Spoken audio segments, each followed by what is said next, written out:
All right, let's begin with the class.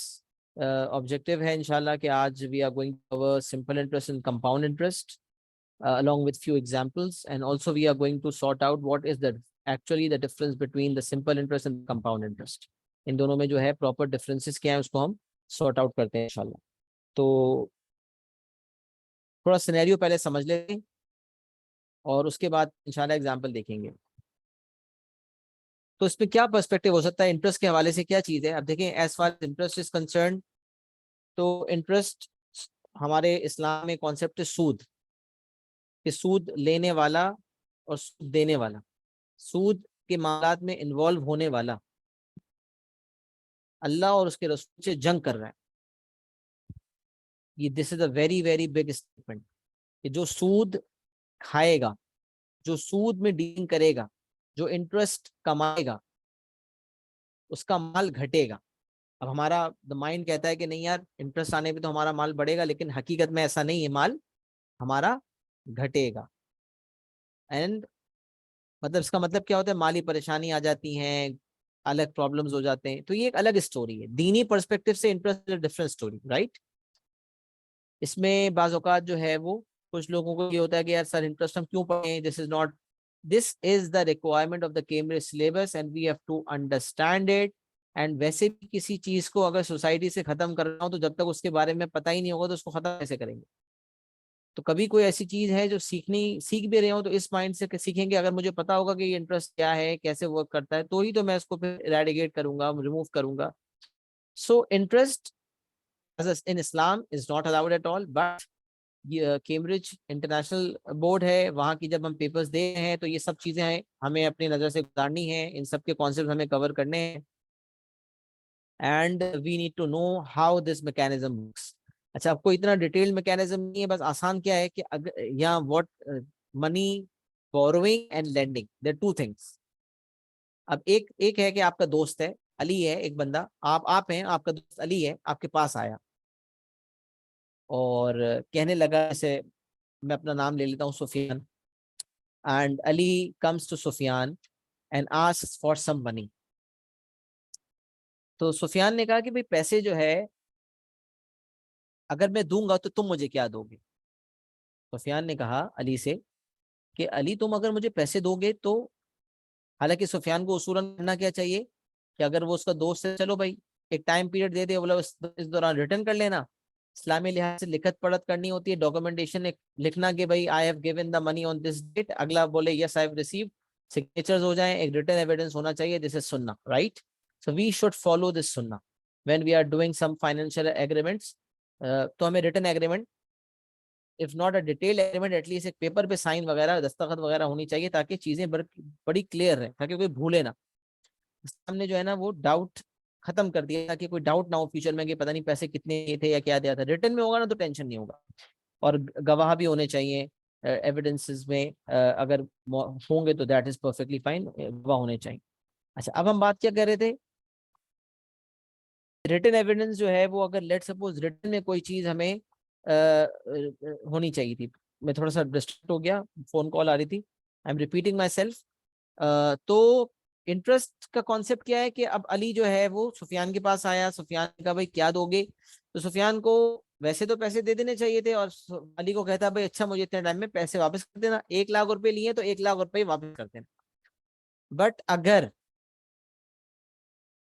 Sufiyan सोचता है कि नहीं यार, मैं सिर्फ 1 लाख रुपए क्यों लूं, मैं तो एक्स्ट्रा लेता हूँ, मैंने 1 लाख रुपए इसको दिए हैं तो अब मैं कुछ एक्स्ट्रा लेता हूँ, तो ये फिर गलत हो जाएगा, तो ये इंटरेस्ट हो जाएगा। तो सुफियान जब अली को 1 लाख रुपए देगा, तो जो सूदी निजाम है वो कहता है कि जब कोई एक बंदा दूसरे बंदे को कोई लोन देगा, कोई अमाउंट लेंड करेगा, अच्छा मैं जब अपने दोस्त को पैसे दे रहा हूं तो आई एम द लेंडर। तो एक बंदा होता है लैंड करने वाला, one is the lender, right, and one is the borrower. एक बंदा अमाउंट देता है, जो अमाउंट देता है वो lender, LENDER, and one who is taking the amount is the borrower. तो अगर सुफियान ने अपने दोस्त अली को अमाउंट दी है तो सुफियान लेंडर है और सुफियान का दोस्त अली जो है वो बोरोवर है। सुफियान ने अपने दोस्त से कहा अगर तुम मुझसे 1 लाख उधार लेते हो तो मैं वापस 1 लाख नहीं लूंगा, बल्कि 1 लाख के ऊपर मैं 10% भी लूंगा। तो ये बात सुफियान ने गलत कही, ये गलत हो गया, ये इस्लामी पॉइंट ऑफ व्यू से गलत हो गया। But this is how the mechanism works. जो फॉरेन जो सूदी निजाम काम करता है, अनफॉर्चुनेटली पाकिस्तान भी इसमें मौजूद है, क्योंकि हम जब बैंक से लोन लेते हैं तो बैंक से लोन लेने का मतलब bank is the lender, lending institution है, वो एक पर्सन नहीं है, लेकिन है वो लेंडर। जो बंदा बैंक से लोन ले रहा है वो बोरोवर है। तो बैंक जब एक बोरोवर को पैसे देता है तो वो कहता है कि तुम 1 लाख रुपए तो ले रहे हो, लेकिन वापस तुम्हें 1 लाख नहीं देने, बल्कि तुम्हें 1 लाख, अगर 5 साल में मुझे 1 लाख रिटर्न करते हो तो हर साल मुझे 1 लाख का 10% देते रहना। तो 1 लाख का जो फिक्स 10% हर साल देना होगा, ये सिंपल इंटरेस्ट। और अगर एक कॉन्सेप्ट है कि बैंक कहता है कि भाई तुमने 1 लाख का लोन लिया है, 1 साल बाद, 1 साल बाद, अच्छा, इंटरेस्ट भी क्या होता है, एक साथ ही देना होता है। मतलब अभी बैंक बोले मुझे नहीं देना, चलो बाद में देना, बाज औकात इसकी मंथली पेमेंट्स हो जाती हैं, मंथली इंस्टॉलमेंट्स हो जाती है, बाज औकात 5 साल बाद ही देना होता है। तो 5 साल बाद बैंक को 1 लाख रुपए नहीं देने, 5 साल बाद बैंक को मुझे 1 लाख रुपए के अलावा 10% भी देना है 5 साल तक के लिए। तो ये सिंपल इंटरेस्ट हो जाता है। अच्छा, कंपाउंड इंटरेस्ट में क्या डिफरेंस है मैं आपको बताऊंगा, अभी सिर्फ इंटरेस्ट का कॉन्सेप्ट समझ लीजिए।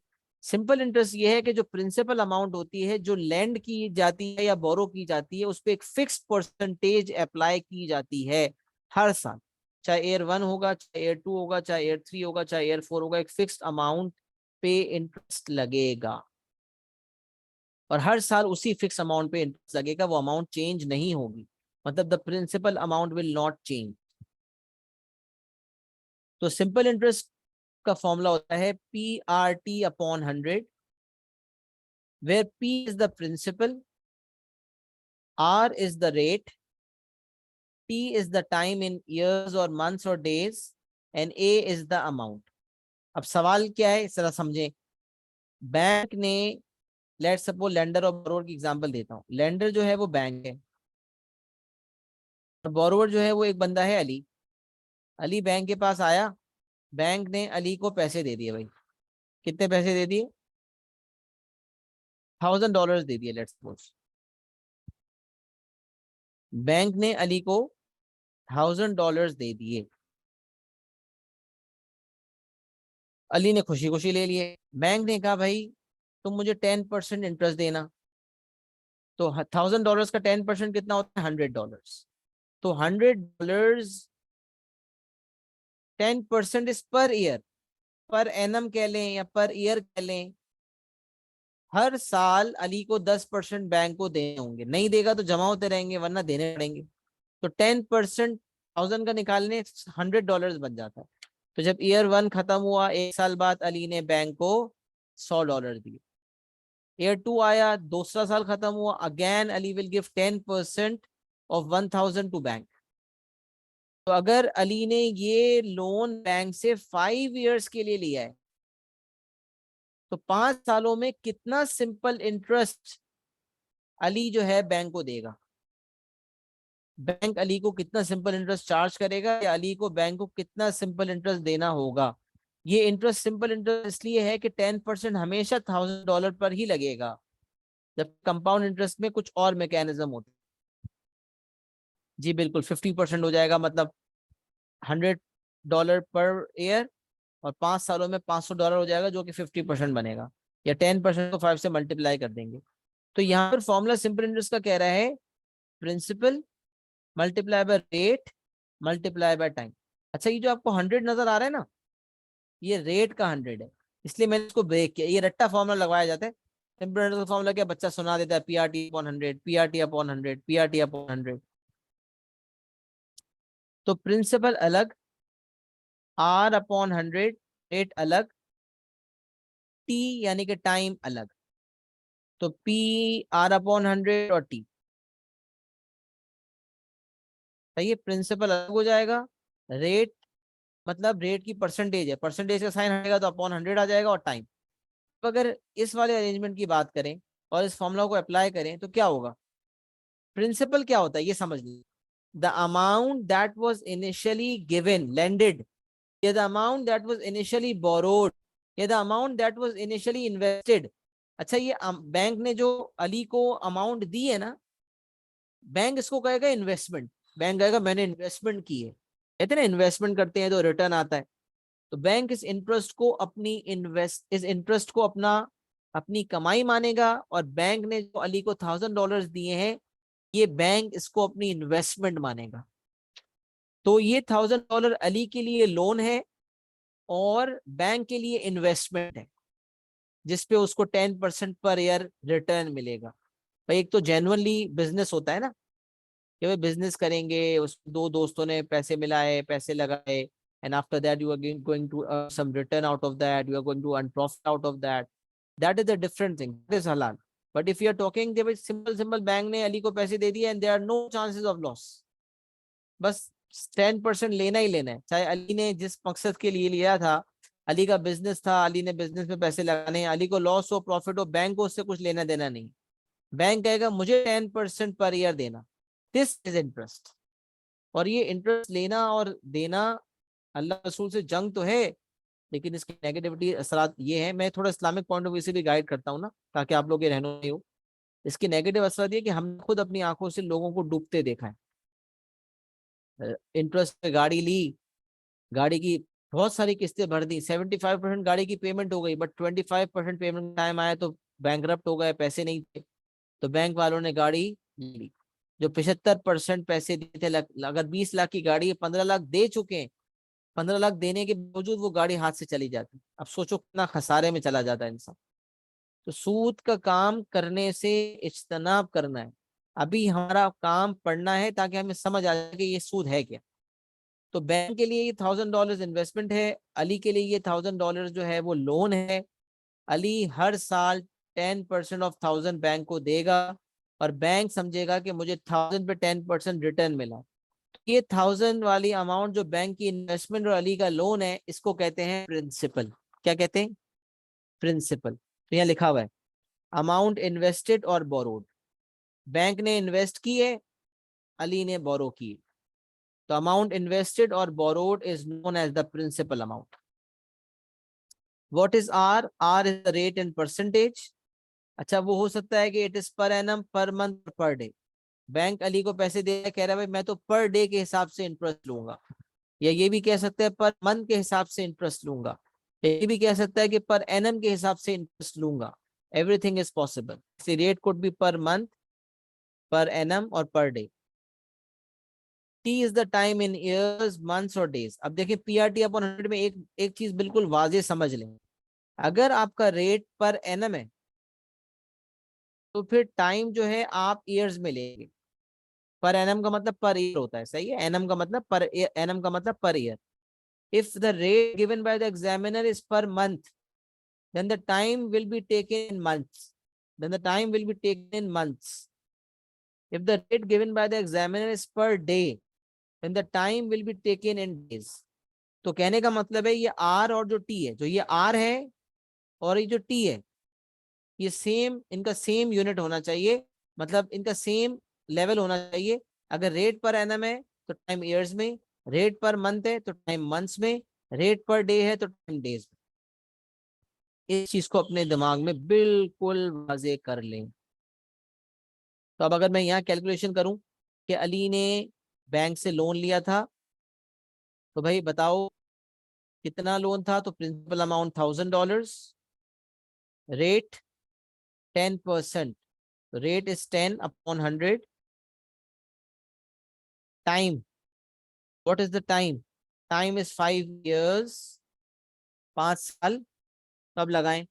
1000 multiply by 10 divided 100 multiply by 5। The answer is $500। $500 हमारे अमाउंट आ। तो ये क्या हुआ? Rate was per annum, time was in years. तो टाइम की जगह मैंने 5 लिया, रेट 10% था, तो 10/100। तो 1000 का 10/100 एक साल का इंटरेस्ट आ गया।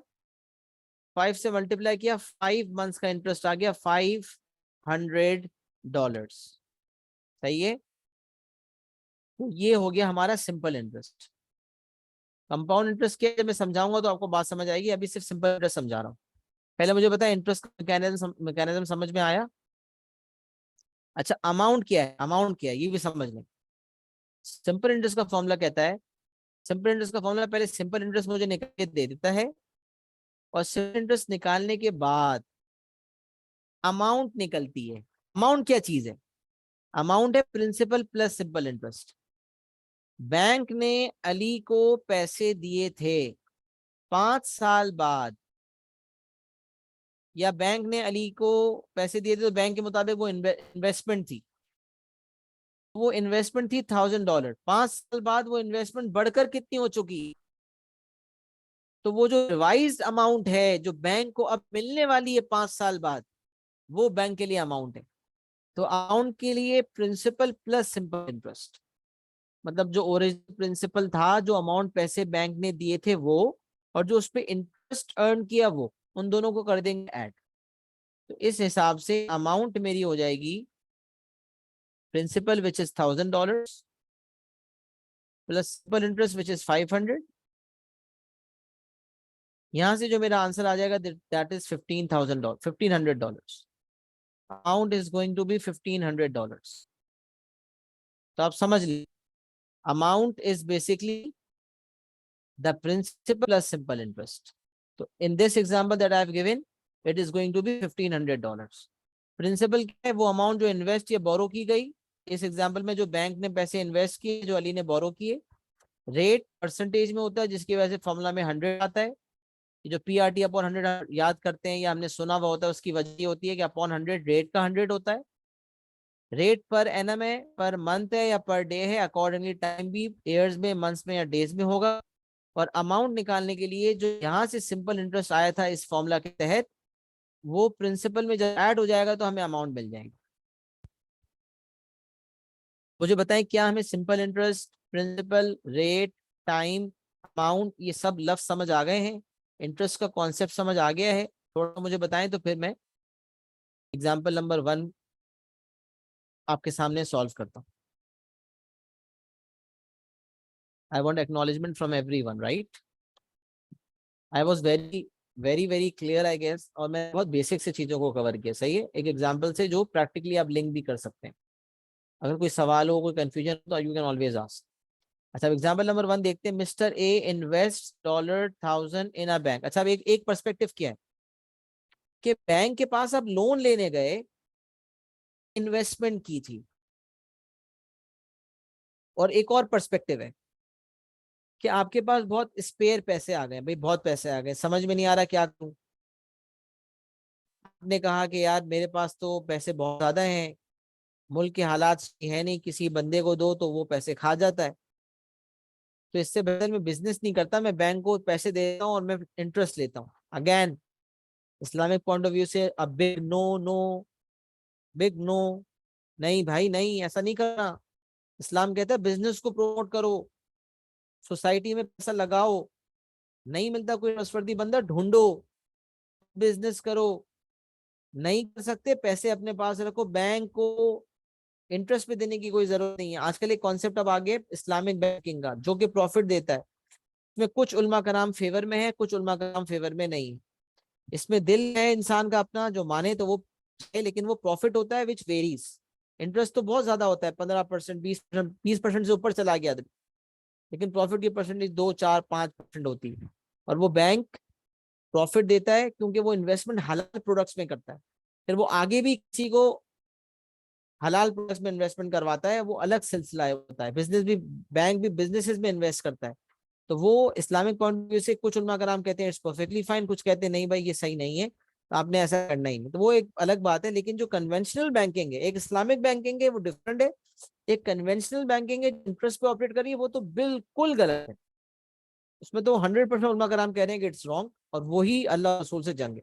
जो प्रॉफिट वाला मामला है, जो इंटरेस्ट वाला मामला नहीं है, जो इस्लामिक बैंकिंग है वो प्रॉफिट की बात करती है, इंटरेस्ट की बात नहीं करती। इसकी परसेंटेज भी बहुत मामूली होती है, बाज़ औक़ात अगर उनको प्रॉफिट नहीं मिलता तो वो नहीं भी देते या बहुत लेस देते हैं, इतना कम के ना होने के बराबर। तो this is how the mechanism works. But अभी मैं बात कर रहा हूँ आपकी कन्वेंशनल बैंकिंग की, जो इंटरेस्ट पे काम कर रहे हैं, जो बिल्कुल मना है, बिल्कुल मना है, अब बिग नो है। तो मिस्टर कोई बंदा कहता है कि यार मैं क्या करूं, हालात खराब है, तो मैं आऊंगा बैंक में, कन्वेंशनल बैंक में पैसे रखवाता हूँ और मैं 10%, 15%, 20% जो रेट चल रहा होगा उसके हिसाब से मैं पैसे कमा लेता हूँ। तो ये बहुत गलत है। लेकिन ये होगी मिस्टर ए की इन्वेस्टमेंट। तो एक तरफ मिस्टर ए बैंक से लोन ले रहा था, तो जितनी अमाउंट का लोन ले रहा था वो भी प्रिंसिपल था। ये मिस्टर ए बैंक में 1 लाख रुपए इन्वेस्ट कर रहा है, तो वो भी प्रिंसिपल है।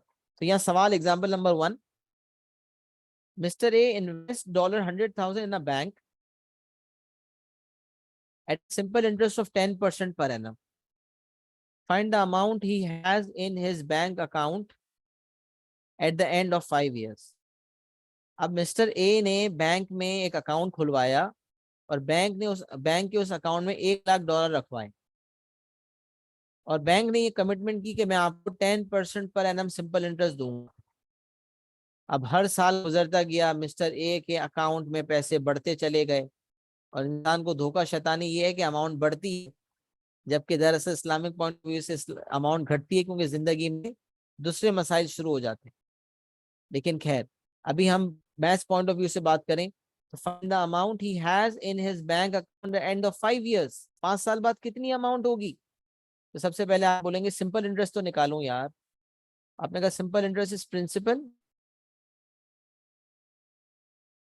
Principal into rate. रेट कितना है? 10% पर एनम है ना, तो 10 टाइम है 5 years। मैं कह रहा हूँ अपॉन 100 आप सिर्फ 10 के साथ रखें या पूरे के साथ रखें, एक ही बात है। कॉन्सेप्चुअली दरअसल ये 100 क्योंकि परसेंटेज का है, इसलिए मैं सिर्फ 10 के नीचे रखा हूँ। तो it is basically PRT upon 100। तो ये रेट का 100 है जो मैंने रेट के साथ ही रखा है। तो 100,000 मल्टीप्लाई बाय 10% मल्टीप्लाई बाय 5 यहाँ से अगर आप कैलकुलेशन करते हैं तो यू विल गेट $50,000। डॉलर 50,000 हो गया।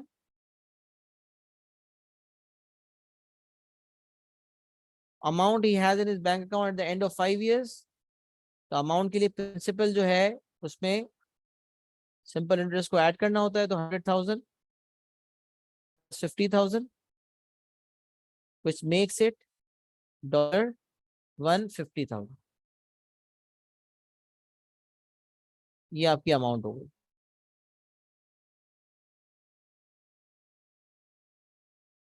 So this is example number 1 done, जो बिल्कुल वैसे एग्जाम्पल था, बस उसमें मिस्टर ए जो है, अली जो है, वो बोरो कर रहा था बैंक से। यहाँ पर मिस्टर ए बैंक में अमाउंट इन्वेस्ट कर रहा है रिटर्न के लिए। तो इन्वेस्टमेंट हो या बोरोइंग हो, उसे प्रिंसिपल कहा जाता है। अमाउंट पूछी थी, अमाउंट आ गया, मतलब फाइंड द सिंपल इंटरेस्ट, तो हम सिर्फ 50,000 आंसर दे देते। बट वो कह रहे हैं अमाउंट निकालें, तो फिर हम प्रिंसिपल सिंपल इंटरेस्ट को ऐड भी करेंगे। मुझे एक्नॉलेज करें, बात यहाँ तक समझ आ गई? एग्जाम्पल नंबर 1 क्लियर हो गया? एक्नॉलेज करें, स्क्रीनशॉट लें। Is it clear to everyone?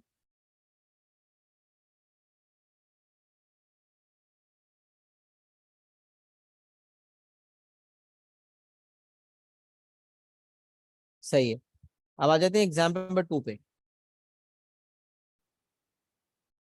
Mister A borrows 50,000 from mister B at a simple interest of 1.2% per month. अब यहाँ पर मंथ की बात आ गई। यहाँ अगर आप ऊपर इंटरेस्ट देखते तो यहाँ interest rate was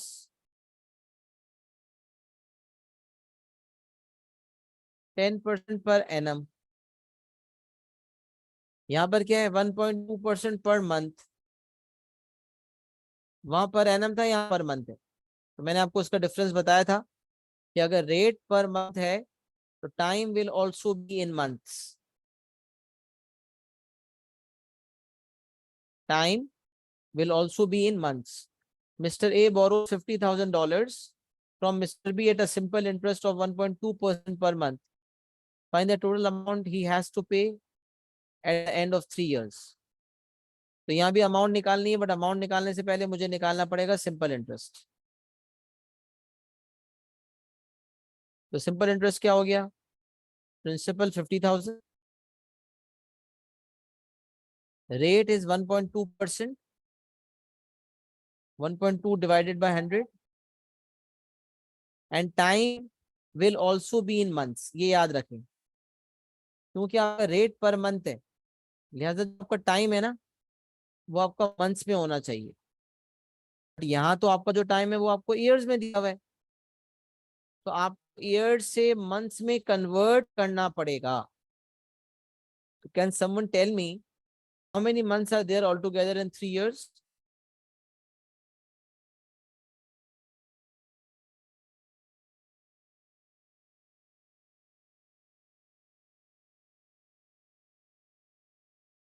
I expect everyone's participation. Everyone need to tell.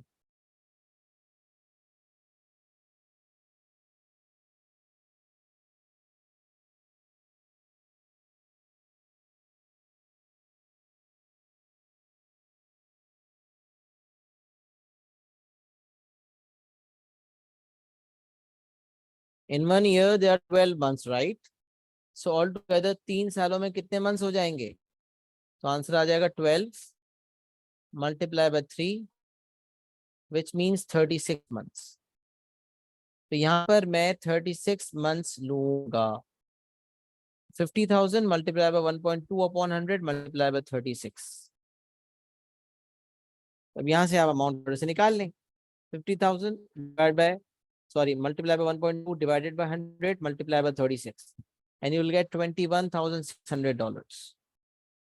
Simple interest is $21,600, and then you have to find the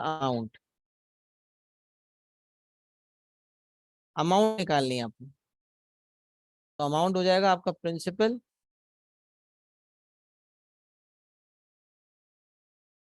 plus simple interest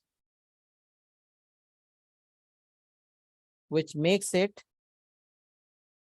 $71,600.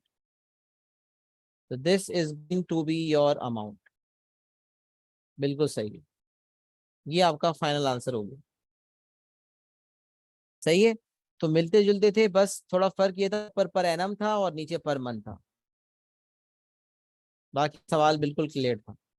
मुझे बताएं क्या ये सिंपल इंटरेस्ट की एप्लीकेशन आप सबके लिए क्लियर है? Is it clear to everyone how we have understood the concept of simple interest? Yes, Abdul Rahman.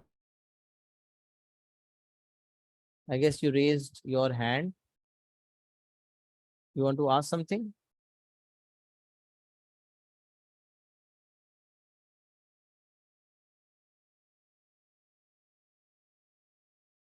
Okay, great. So it's clear to everyone. ये सबके लिए क्लियर हो गया ये। अच्छा, अब देखें, सिंपल इंटरेस्ट की बात समझ आ गई ना? इसका स्क्रीनशॉट पूरी स्क्रीन का भी ले लें, नोट्स वगैरह ताकि आप लोग बना सकें इसके।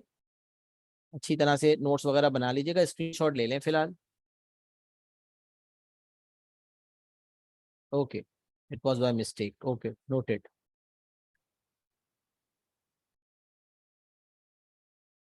प्रॉपर नोट्स के रजिस्टर में मेंटेन रखेंगे आप लोग, राइट? अच्छा, कंपाउंड इंटरेस्ट का मतलब क्या है ये थोड़ा सा समझ लें। हाँ, एक है इन दोनों के कॉन्सेप्ट का मसला, कॉन्सेप्ट का difference. Simple interest compound interest का कॉन्सेप्चुअली डिफरेंस क्या है, और एक है इनके फॉर्मूला का डिफरेंस। कंपाउंड इंटरेस्ट का जो फॉर्मूला है, सिंपल इंटरेस्ट का जो फॉर्मूला है, वो सिंपल इंटरेस्ट देता है और फिर अमाउंट अलग से निकालनी पड़ती है। बट कंपाउंड इंटरेस्ट का फॉर्मूला कंपाउंड इंटरेस्ट नहीं देता, बल्कि अमाउंट देता है। ये जो अमाउंट फॉर्मूला है कंपाउंड का, amount is equal to principal bracket 1 + R/100 to the power of n। n is basically the time, the number of months or the years। यहाँ कोई बात है कि अगर आपका जो रेट है r वो पर एनम है,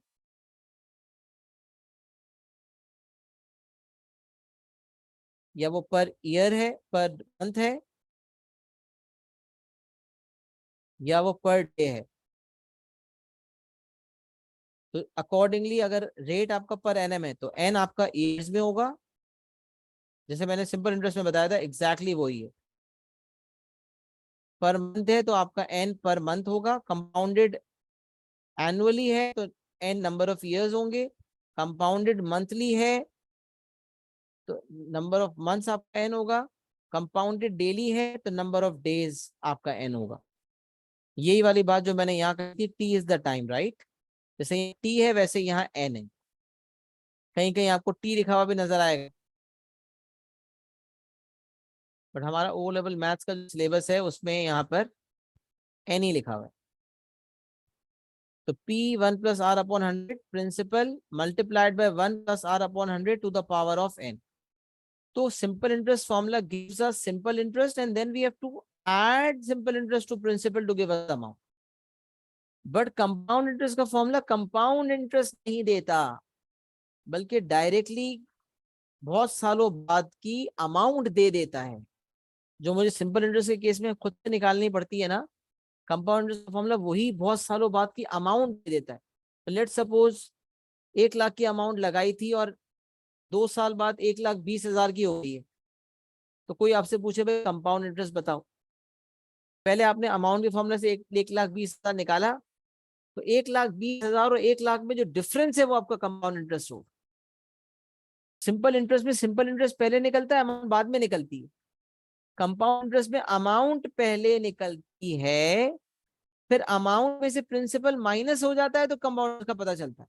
भाई प्रिंसिपल ओरिजिनल अमाउंट थी, अमाउंट बहुत सालों बाद की अमाउंट है, इन दोनों में जो डिफरेंस होगा ना, जो इजाफा हुआ है प्रिंसिपल में, तो वो इजाफा प्रिंसिपल और अमाउंट का डिफरेंस, दैट इजाफा that difference is basically known as the compound interest. तो आई रिपीट, सिंपल इंटरेस्ट का फॉर्मूला सिंपल इंटरेस्ट देता है, अमाउंट निकालने के लिए सिंपल इंटरेस्ट में प्रिंसिपल ऐड करना पड़ता है। कंपाउंड इंटरेस्ट का फॉर्मूला मुझे कंपाउंड इंटरेस्ट नहीं देता बल्कि अमाउंट देता है। प्रिंसिपल मुझे पता होता है, अमाउंट और प्रिंसिपल में डिफरेंस लेता हूं तो मुझे कंपाउंड इंटरेस्ट का पता चल जाता है। ये तो फॉर्मूला का डिफरेंस है कि सिंपल इंटरेस्ट का फॉर्मूला सिंपल इंटरेस्ट देता है, अमाउंट खुद निकालनी पड़ती है बाद में। कंपाउंड इंटरेस्ट का फॉर्मूला अमाउंट देता है, सब्ट्रैक्ट करके कंपाउंड इंटरेस्ट खुद निकालना पड़ता है। अब इन दरमियान कॉन्सेप्चुअल डिफरेंस क्या है, कॉन्सेप्चुअल डिफरेंस क्या है, इसको समझने के लिए ये अगला पेज है जो आपके सामने आ रहा है। Simple interest versus compound interest, the difference of the concept. तो कॉन्सेप्ट का डिफरेंस समझिएगा, मैं थोड़ा बयान करता हूं फिर मैं कैलकुलेशन पॉइंट ऑफ व्यू से आपको समझाऊंगा।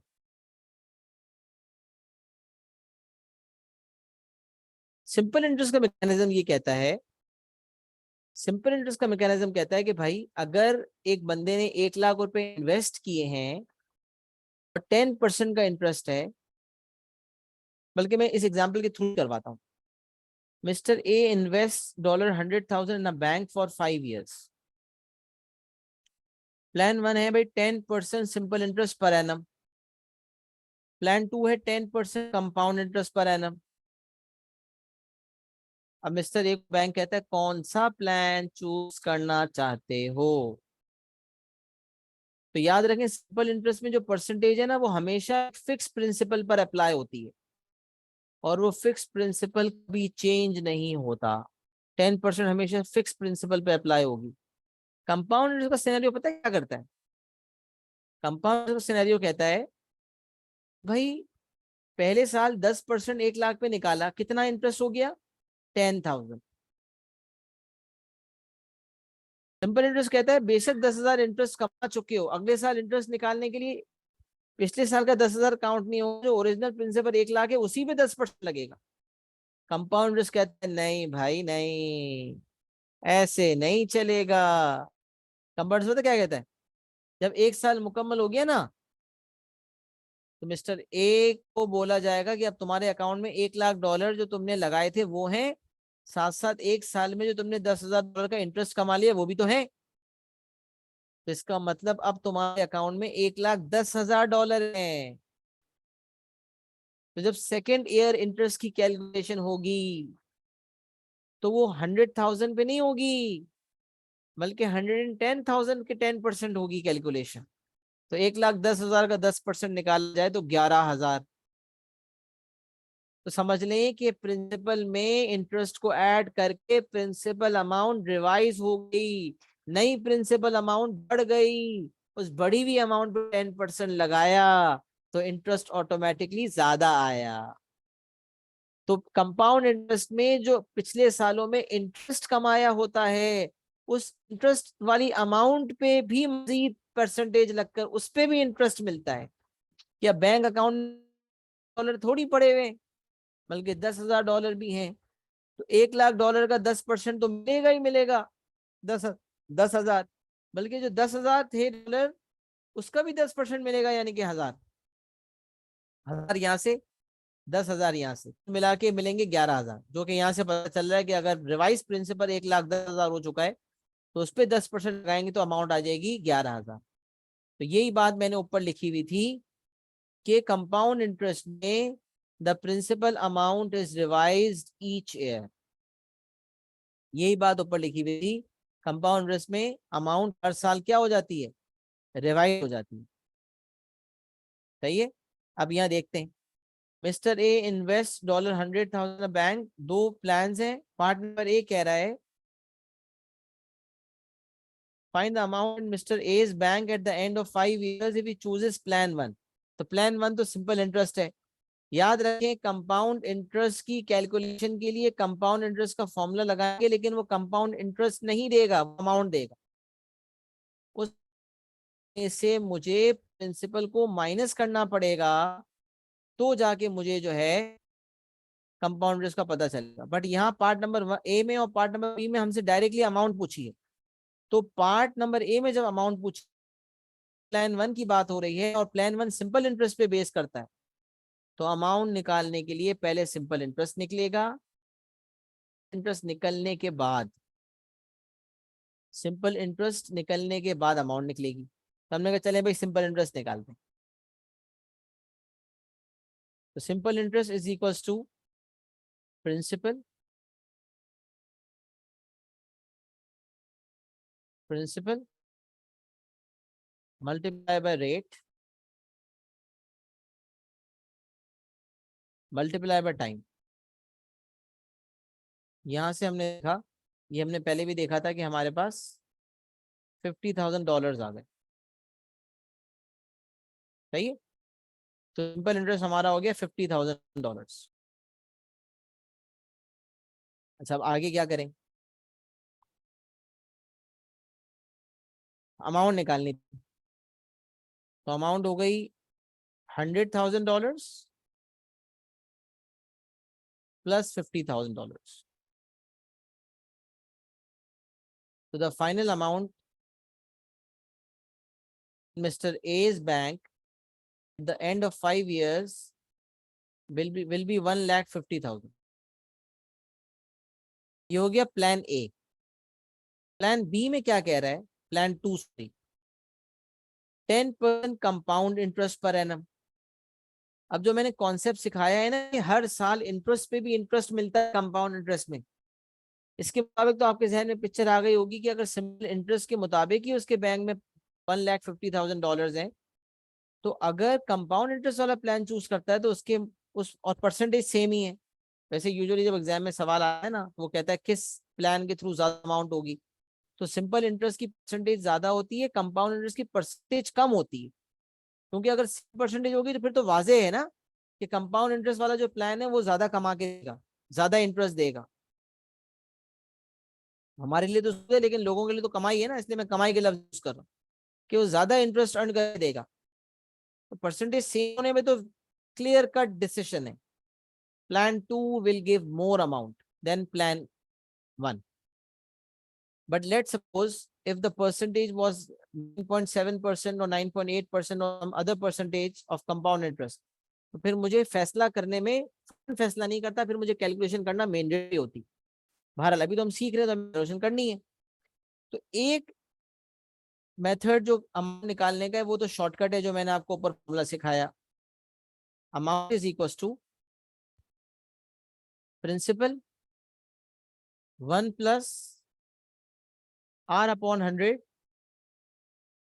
To the power of n। अच्छा, अब मैंने ये देखा कि भाई प्रिंसिपल कितना है, तो पता चला प्रिंसिपल $1,00,000 है, 100,000।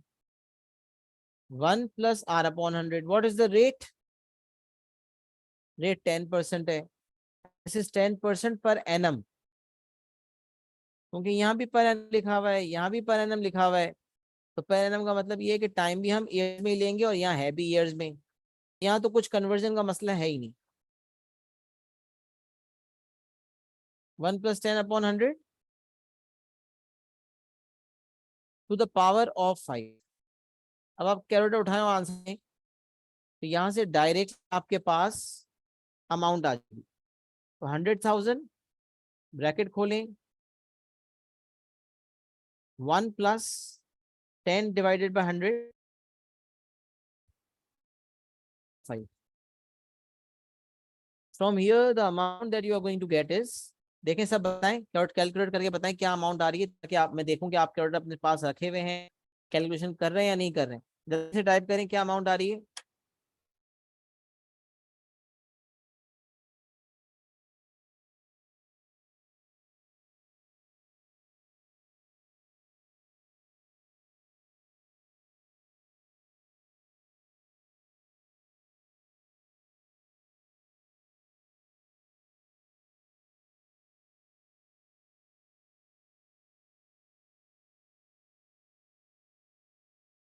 कैलकुलेट करके बताएं please, tell me what the answer is. Because at times students even struggle with usage of calculators, so you just need to keep calculators in front of you so that I see if you are getting the right answer or not. Yes, everyone to give the answer on the chat, quick.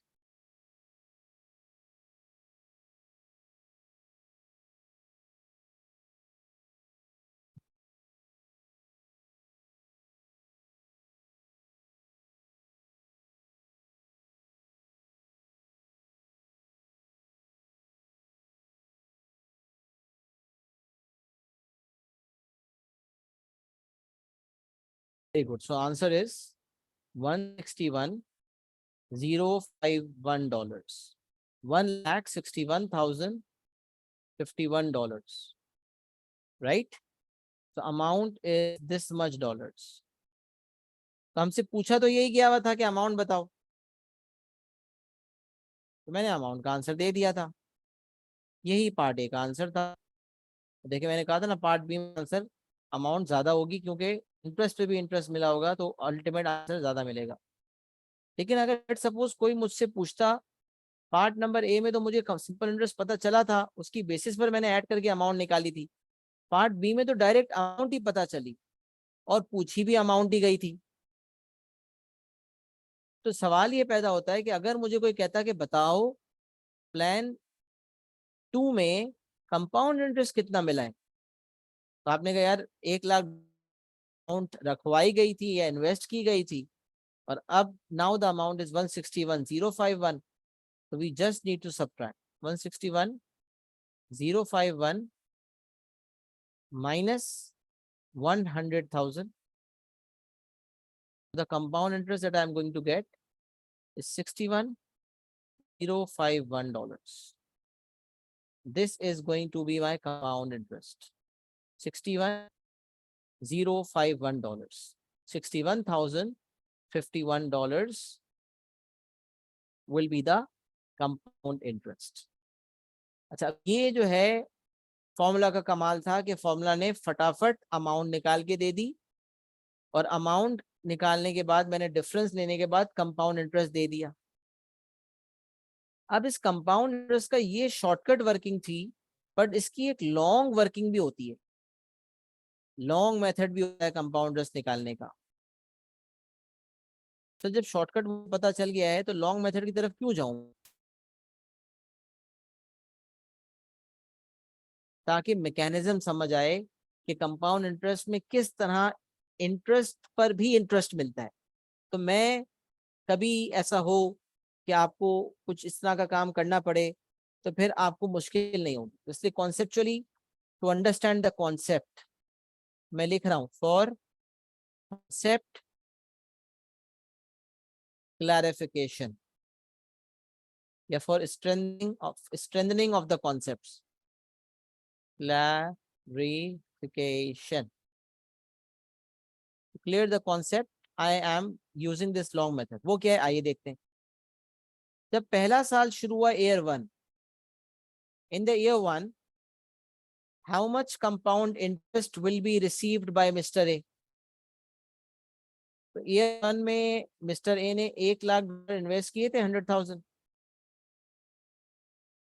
उस 100,000 का 10% मिला होगा। तो पहले साल compound interest हो या simple interest हो, अगर परसेंटेज सेम है तो अमाउंट सेम ही बनेगी और इंटरेस्ट सेम ही बनेगा। तो $1,00,000 का 10% लगा लें तो $10,000 हो जाएगा।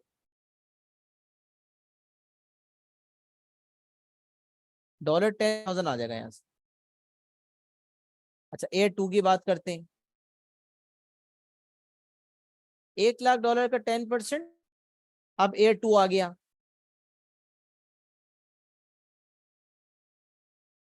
A2 में क्या होगा? A2 में मिस्टर ए बैंक को कहेगा कि अब $1,00,000 के अलावा मेरे पास $10,000 इंटरेस्ट भी है। तो अब मैं जो 10% लूंगा वो $1,00,000 पे नहीं लूंगा, $1,10,000 पे लूंगा। तो हर साल जो इंटरेस्ट की अमाउंट है वो प्रिंसिपल में ऐड हो जाती है और एक नई रिवाइज प्रिंसिपल अमाउंट आती है। तो $1,00,000 प्लस $10,000 मेक्स इट $110,000। $110,000 का 10%। अब ये मैनुअल डिटेल वर्किंग करके मैं ये देखना चाहता हूँ कि क्या कंपाउंड इंटरेस्ट अभी भी 61051 निकलता है या नहीं निकलता, ताकि कॉन्सेप्ट क्लियर हो जाए आप लोगों का। तो $1,10,000 का 10% निकाला तो यहाँ से हमारे पास आ गया $11,000। ये आप ईयर 2 हो गया। जब ईयर 3 में गए तो मिस्टर ए ने कहा कि पिछले साल मेरे बैंक में $1,10,000 थे और उसमें $11,000 का इजाफा हुआ था, तो $1,21,000 हो गए। 1,10,000 प्लस 11,000।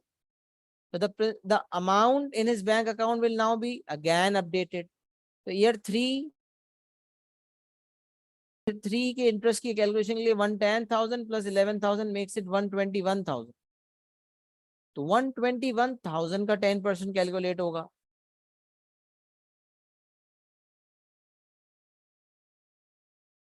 Which makes it $12,100।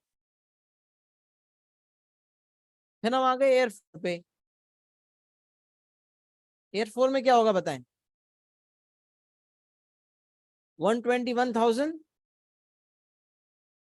में 12,000। चलिए कोई बताए, पार्टिसिपेट भी तो करे ना कोई। जी, Abdul Rahman Rehan, can you tell me कैसे निकलेगा ईयर 4 का इंटरेस्ट?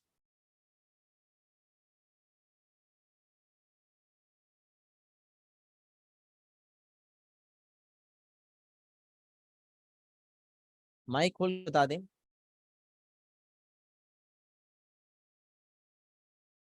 थोड़ी पार्टिसिपेशन भी है।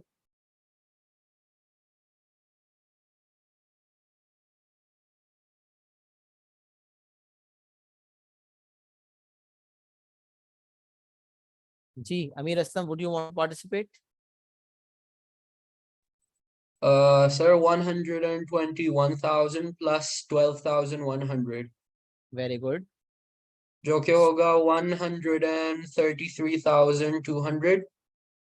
ओके, 133,100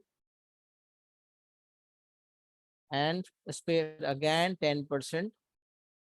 तो कंपाउंड का मतलब होता है, कंपाउंड मतलब समझ ले, कंपाउंड का मतलब होता है टू ऐड, कंपाउंड होना, कंपाउंडेड, कंपाउंडेड, कंपाउंड मिलना, अमाउंट में शामिल होना, बढ़ना, कंपाउंड होना।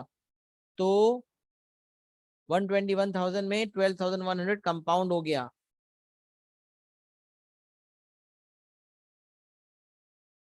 तो हमारे पास कितनी अमाउंट आ गई?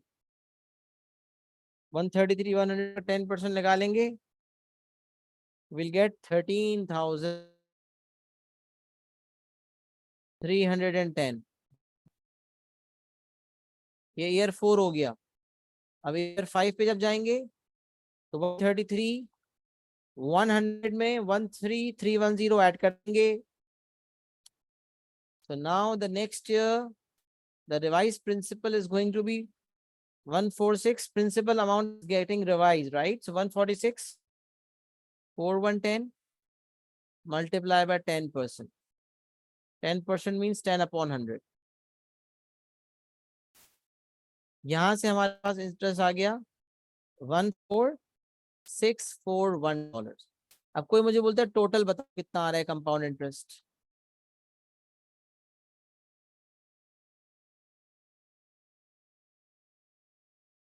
Total compound interest.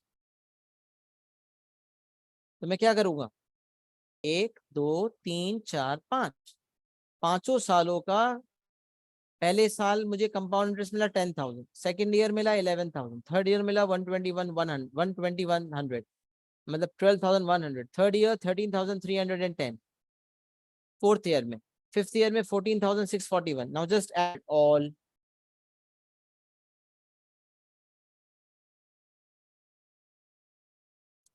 You will get 61,000.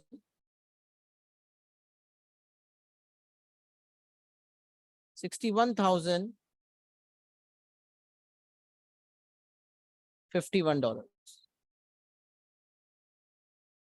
तो देख रहे हैं वही आंसर आ रहा है जो यहां से आया. तो शॉर्टकट मेथड कहता है कि कंपाउंड इंटरेस्ट निकालने के लिए आप अमाउंट पहले निकाल लें कंपाउंड इंटरेस्ट के फॉर्मूला से, और फिर उसमें से प्रिंसिपल सब्ट्रैक्ट करके कंपाउंड इंटरेस्ट निकाल लें. लेकिन जो लॉन्ग मेथड है वो अगर हम कॉन्सेप्ट करने के लिए देखते हैं तो हर साल प्रिंसिपल अमाउंट चेंज होगी. पहले साल वही प्रिंसिपल होगा जितनी अमाउंट इन्वेस्ट या बोरो की गई है, उस पे गिवन परसेंटेज अप्लाई होके कंपाउंड मिल जाएगा. वो compound interest initial principal amount में ऐड होके एक रिवाइज्ड अमाउंट आएगी, इस पे 10% मजीद मिलेगा. तो फिर कंपाउंड इंटरेस्ट ऑफ ईयर 2 आएगा. फिर ये जो है एग्जिस्टिंग प्रिंसिपल अमाउंट में, प्रिंसिपल अमाउंट तो लॉक होके 1 लाख ही रहेगी, प्रिंसिपल तो हम 1 लाख को ही कहेंगे, बट रिवाइज अमाउंट का लफ्ज यूज कर सकते हैं. तो रिवाइज अमाउंट 121,000 हो गई है, उस पर 10% मिलेगा. तो फिर इंटरेस्ट क्या आएगा, फिर अमाउंट रिवाइज होगी, फिर परसेंटेज निकलेगी, and the process repeats till year 5 comes, क्योंकि 5 साल की बात होगी. तो ये मैंने आपको लॉन्ग मेथड के थ्रू भी कंपाउंड इंटरेस्ट बता दिया है, जिससे कि आपका कॉन्सेप्ट कंपाउंड इंटरेस्ट का क्लियर हो गया होगा. जनाब एक्नॉलेज करें, क्लियर करें, एक्नॉलेज करें कि बात आपको यहाँ तक क्लियर हो गई है, समझ आ गई है. Is it clear to everyone?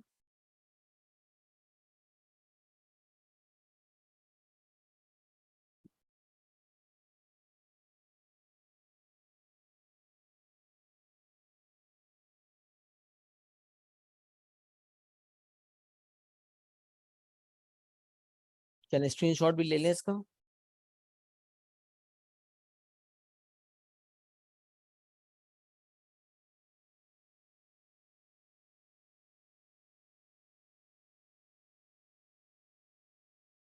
अच्छा जी, अब ये हमारे पास जो है वो हायर परचेज और रेशो रह गया है. तो हम स्टार्ट करते हैं हायर परचेज. हायर परचेज क्या है? हायर परचेज है, हायर परचेज पहले समझ लें, किस्तों पे गाड़ियां लेना या किस्तों पे घर लेना, इसमें भी इंटरेस्ट का एलिमेंट शामिल हो रहा होता है. अब इसमें जो कन्वेंशनल बैंक है, कन्वेंशनल बैंक से जब हम गाड़ी लेने जाते हैं तो उसमें प्योरली इंटरेस्ट होता है. जो इस्लामिक बैंक से वो भी गाड़ी इशू करते हैं, तो इस्लामिक बैंक के थ्रू जो गाड़ी वगैरह का सिलसिला होता है, उसमें फिर वही बात है कि इस्लामिक बैंकिंग की रेगुलेशंस अप्लाई होती हैं, और उसमें प्रॉफिट का उसमें जो है वो कुछ उलमा कराम के थ्रू इट्स फाइन, कुछ के थ्रू इट्स नॉट फाइन. तो इट डिपेंड्स कि आप जो है वो किस स्कूल ऑफ थॉट को फॉलो करते हुए चलते हैं. सही है. तो mister A has to purchase a car. Option 1 के मुताबिक cash price of $100,000. Mister A जब गाड़ी लेने आए तो एक ऑप्शन ये था, गाड़ी वालों ने ये ऑप्शन दे दिया कि भाई अगर हमसे गाड़ी खरीदते हो ना तो एक ऑप्शन तो ये है कि आप $1 लाख हमें पे कर दो, हम आपको गाड़ी दे देंगे. ये ऑप्शन 1 है, कैश प्राइस ऑफ $100,000. और एक ऑप्शन बैंक वाले ने, बैंक ने नहीं बल्कि गाड़ी वाले ने, जैसे कार कंपनी है, लीजिंग कंपनी भी कहते हैं, अलग अलग नाम होते हैं। तो लीज पे गाड़ी ले लेंगे, ये अक्सर ये लफ्ज यूज होता है, let's take the car on lease. So होता क्या है कि फर्स्टली एक ऑप्शन होता है कैश प्राइस, कि if you have that amount of cash, pay us the cash and get the car. And obviously cash price is always cheaper, मतलब अगर आज पैसे होंगे तो मुझे गाड़ी सस्ती पड़ेगी, बट क्या करें, ख्वाहिशात ज्यादा हैं, पैसे इतने हैं नहीं। इसीलिए कहते हैं ना, उतनी ही पाँव फैलाएं जितनी चादर है, जितनी चादर है उतने ही पाँव फैलाएं। भाई अगर आपकी छोटी गाड़ी की औकात है छोटी गाड़ी ले, बड़ी की औकात है बड़ी ले, लेकिन औकात छोटी गाड़ी की है, ख्वाहिश बड़ी गाड़ी की है, इसमें आप आएंगे बैंक के दलदल में, उसमें आप फंस जाएंगे। तो खैर अपने अपने शौक है, लेकिन कोशिश करनी चाहिए कि उधार के ऊपर काम कम से कम किया जाए और इंटरेस्ट से बचा जाए। इंटरेस्ट से बचना तो खैर जरूरी है। खैर mister A has to purchase a car, cash price की बात हो गई। ऑप्शन 2 जो है, कार कंपनी ने कहा कि भाई आपके पास पैसे नहीं है ना, कोई मसला नहीं, हम आपको गाड़ी दे देंगे। अब एक काम करो, इनिशियल डिपॉजिट $20,000 का, 20% का दे दो। इनिशियल डिपॉजिट 20% दे दो। तो मिस्टर ए ने सोचा यार कितना बना। मिस्टर ए ने कहा अच्छा 20% $100,000 का निकाल लो, तो $20,000 हो गया।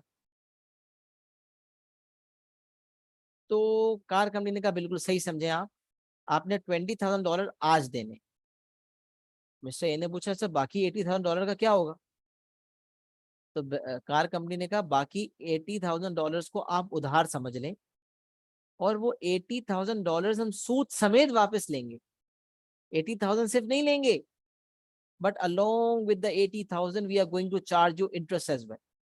हम आपसे इंटरेस्ट भी चार्ज करेंगे। मिस्टर ए ने कहा सही है भाई, तो क्या सिलसिला है ये बताओ, कितना देना पड़ेगा। तो कंपनी ने कहा remaining amount to be repaid in 5 years, आराम से 5 सालों में देना, इन इक्वल मंथली इंस्टॉलमेंट्स, लेकिन हम मंथली इंस्टॉलमेंट्स में लेंगे, at 10% simple interest per annum, calculate each monthly payment. तो मिस्टर ए ने कहा यार पहले मैं ये तो बताऊं कि मुझे देना कितना है। तो मिस्टर ए ने अपनी कैलकुलेशन शुरू की। पहले मिस्टर ए ने निकाला इनिशियल डिपॉजिट। मिस्टर ए ने निकाला इनिशियल डिपॉजिट। इनिशियल डिपॉजिट उसका कितना निकल गया, तो $100,000 का 20%। तो 100,000 का 20% हो गया $20,000। सही है जी। $20,000 जो है वो इनिशियल डिपॉजिट के तौर पे मिस्टर ए ने कार कंपनी को पे कर दी। अब सवाल ये पैदा होता है रिमेनिंग अमाउंट कितनी है। तो $100,000 जो है, तो रिमेनिंग अमाउंट हो गई भाई 100,000 में से 20,000 तो अदा हो गए, तो $80,000 बचे। तो बैंक या कार कंपनी ने मिस्टर ए को कहा आपको $80,000 देने हैं, लेकिन सिर्फ $80,000 नहीं लेंगे हम, इतना इंतजार करके सिर्फ $80,000 लेंगे क्या, आप हमें 10% सिंपल इंटरेस्ट भी देना। तो मिस्टर ए ने कहा चल भाई कैलकुलेशन शुरू कर, सिंपल इंटरेस्ट कितना बनेगा। तो ये जो रिमेनिंग अमाउंट होती है ना, जो अभी पे नहीं हुई, समझ लें ये लोन हो गया। इतनी अमाउंट बोरो कर ली मिस्टर ए ने, ये बिल्कुल उसी तरह है कि $80,000 बोरो कर लिए। तो सिंपल इंटरेस्ट की कैलकुलेशन में जो प्रिंसिपल अमाउंट होगी ना, वो ये रिमेनिंग अमाउंट होगी।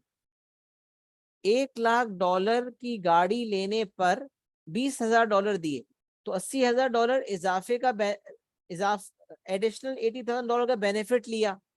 तो समझ लें ये बिल्कुल वैसा ही है जैसे $80,000 उधार पे ले लिए। तो सिंपल इंटरेस्ट की कैलकुलेशन के लिए हम $80,000 को यूज करेंगे। तो $80,000 is the principal, the rate is going to be 10%, and this interest is going to be for 5 years. तो मिस्टर ए ने कहा भाई इंटरेस्ट कितना देना है, $80,000 के अलावा इंटरेस्ट कितना देना है? कैलकुलेशन की, पता चला $40,000।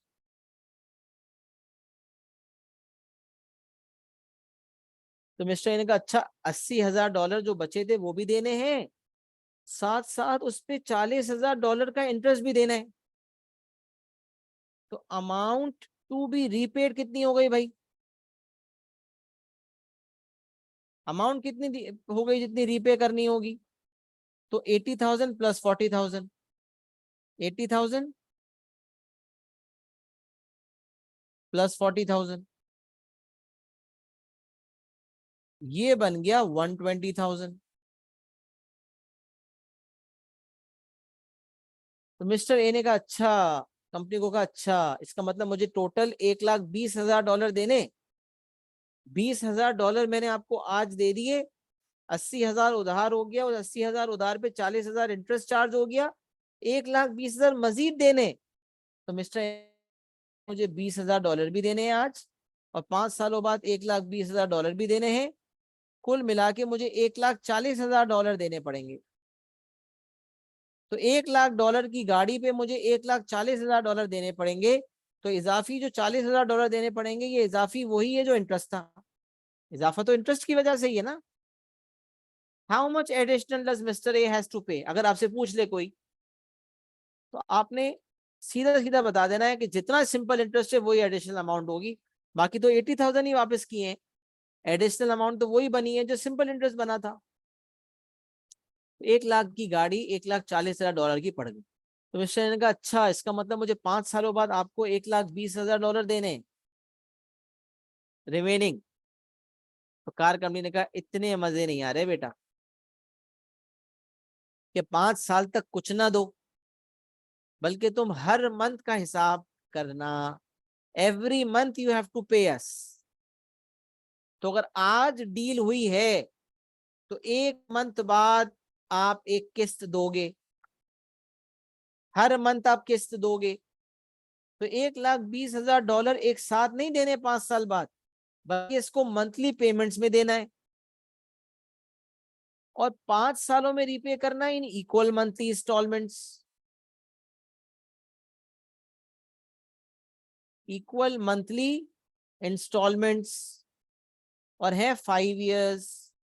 तो सवाल, 5 सालों में कितने महीने होते हैं भाई? 5 years, how many months? Yes, participation. Very good. 60 months. तो अब मिस्टर ए ने कैलकुलेशन की, मंथली पेमेंट कितनी बनेगी? तो $1,20,000 60 मंथ्स में देने, तो हर मंथ कितने देने होंगे? तो हिसाब लगाया, 1,20,000 divided by 60, which makes it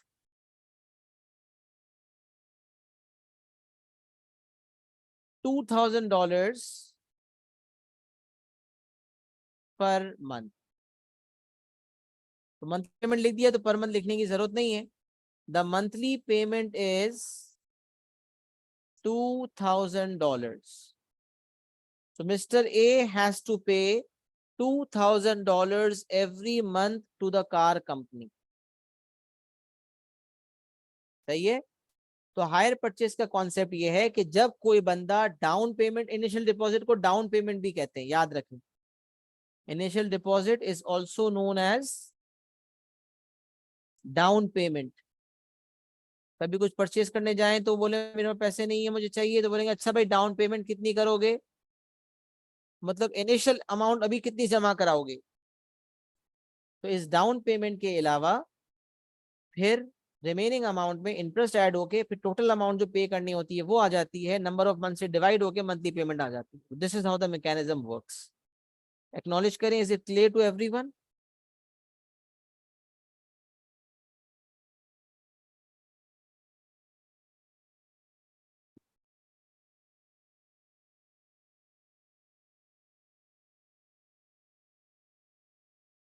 चलिए अल्हम्दुलिल्लाह, इट्स क्लियर टू एवरीवन। यहाँ तक स्क्रीनशॉट ले लें और इंशाल्लाह रेशो का एक हिस्सा इस यूनिट का रह गया, उसको भी नेक्स्ट क्लास में करेंगे और along with past paper questions as well. तो पास्ट पेपर के कुछ क्वेश्चंस भी ट्राई करेंगे अगली क्लास में। इसके बाद फिर इंशाल्लाह आपको होमवर्क भी असाइन हो जाएगा। तो जो कुछ पिछली क्लास में पढ़ा था वो भी रिव्यू करके आइएगा, जो आज की क्लास में पढ़ा है वो भी रिव्यू कर लीजिएगा, नोट्स भी बना लीजिएगा। रेशो इंशाल्लाह फिर नेक्स्ट क्लास में कंटिन्यू करते हैं। आज के लिए फिर इंशाल्लाह क्लास को यहीं पे ख़त्म करते हैं। अपना बहुत सारा ख्याल रखिएगा, दुआ में मुझे याद रखिएगा, रिवाइज करके अगली क्लास में ज़रूर आइएगा और टाइम पर आइएगा। Take care, have a good day. अस्सलाम वालेकुम व रहमतुल्लाहि व बरकातहू।